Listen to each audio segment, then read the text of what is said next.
class. Professor Neyman accepted George's notebook absent-mindedly, without even looking at it. He placed it on his desk and went on with his lecture. 2 weeks passed. George hadn't received any feedback. In fact, the professor later told him the assignment was still being reviewed, which made George nervous, especially with midterms approaching.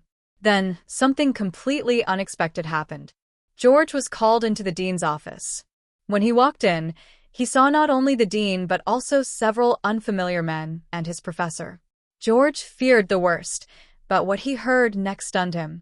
"Congratulations, George," his professor said. "How did you do it? Did someone help you?" Confused, George asked what he meant.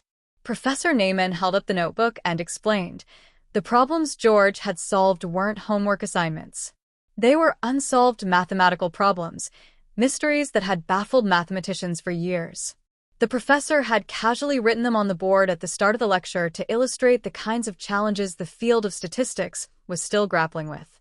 Because George had arrived late and missed that part, he didn't know they were considered unsolvable. So rather than being intimidated, he simply tried to solve them, and he did. This chance misunderstanding led to a breakthrough. George Bernard Dantzig, the student who unknowingly solved unsolvable problems, went on to become one of the most influential mathematicians of the 20th century. He developed the simplex algorithm for linear programming, became the founder of the field, and received numerous prestigious honors including the von Neumann Theory Prize and the National Medal of Science. He later became a member of the National Academy of Sciences, the National Academy of Engineering, and the American Academy of Arts and Sciences. George himself would often reflect on the incident with a smile, saying that had he arrived on time and heard those problems were unsolvable, he probably never would have even attempted them. The moral of this story is powerful. Sometimes we limit ourselves not because the task is impossible, but because we believe it is.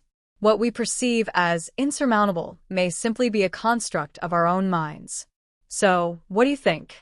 Are most of our limits self-imposed? Is belief the only thing standing between us and the impossible?